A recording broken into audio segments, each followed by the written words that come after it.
Hi, എല്ലാവരും സുഖമായിരിക്കുന്നു എന്ന് വിചാരിക്കുന്നു. ഇന്ന് നമുക്ക് സഫല ഏകാദശിയെ പറ്റി മനസ്സിലാക്കാം.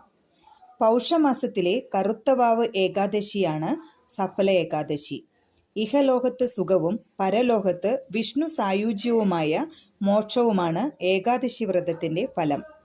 ഇന്നേ ദിവസം വ്രതാനുഷ്ഠാനത്തോടെ ഭഗവാനെ ഭജിക്കുന്നത് ആഗ്രഹപൂർത്തീകരണത്തിന് കാരണമാകും എന്നാണ് വിശ്വാസം. ഏകാദശിയുടെ തലേന്ന്, അതായത് ദശമിയുടെ അന്നു മുതൽ വ്രതം ആരംഭിക്കണം. ദശമി ദിനത്തിൽ ഒരിക്കലുണ്ട് അഭികാമ്യം. ഏകാദശി നാളിൽ പൂർണ്ണ ഉപവാസം അനുഷ്ഠിക്കണം. ആരോഗ്യസ്ഥിതി അനുസരിച്ച് പൂർണ്ണ ഉപവാസം കഴിയാത്തവർ ഒരു നേരം പഴങ്ങളോ അരിയാഹാരം ഒഴിച്ച് മറ്റ് ധാന്യാഹാരങ്ങളോ കഴിക്കാം. വെളുത്ത വസ്ത്രം ധരിച്ച് വിഷ്ണു ക്ഷേത്ര ദർശനം നടത്തി തുളസി തീർത്ഥം സേവിക്കുന്നത് ഉത്തമമാണ്. വിഷ്ണു സൂക്തം, ഭാഗ്യസൂക്തം, പുരുഷ സൂക്തം തുടങ്ങിയവ കൊണ്ടുള്ള അർച്ചന നടത്തുന്നതും നല്ലതാണ്.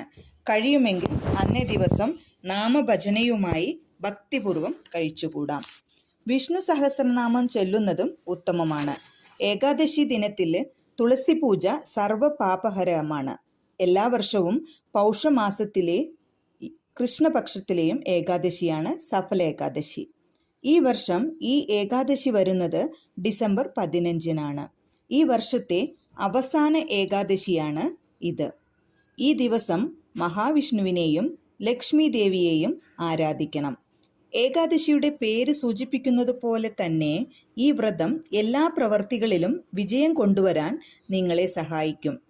ഈ ഏകാദശി വ്രതാനുഷ്ഠാനത്തോടെ എല്ലാ ആഗ്രഹങ്ങളും സഫലമാകുകയും എല്ലാ പ്രവർത്തികളിലും വിജയം കൈവരിക്കുകയും ചെയ്യും. സഫല ഏകാദശിയുടെ പ്രത്യേക പ്രാധാന്യം വേദങ്ങളിലും പുരാണങ്ങളിലും പറഞ്ഞിട്ടുണ്ട്.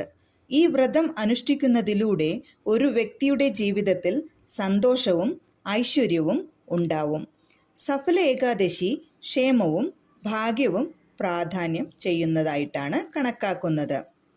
ഈ ദിവസം ആത്മാർത്ഥമായി ആരാധന നടത്തുന്ന ഒരു വ്യക്തി വൈകുണ്ഠവാസം നേടുമെന്നും പറയപ്പെടുന്നു. ഈ വ്രതാനുഷ്ഠാനം മൂലം കുടുംബത്തിൽ സന്തോഷവും സമാധാനവും നിലനിൽക്കുമെന്നും നെഗറ്റിവിറ്റി അവസാനിക്കുമെന്നും വിശ്വസിക്കപ്പെടുന്നു. കുടുംബത്തിലെ ഒരാൾ ഈ ഏകാദശി വ്രതം അനുഷ്ഠിച്ചാൽ നിരവധി തലമുറകളുടെ പാപങ്ങളാണ് നശിക്കുന്നത്. ഏകാദശി വ്രതം അനുഷ്ഠിക്കുന്നവർ എപ്പോഴും നല്ല പെരുമാറ്റം പാലിക്കണം. വ്രതം അനുഷ്ഠിക്കുന്നവർ ഉള്ളി, വെളുത്തുള്ളി, വഴുതന, മത്സ്യം, മാംസം, പുകയില, വെറ്റില എന്നിവയെല്ലാം ഏകാദശി ദിനത്തിൽ ഒഴിവാക്കണം.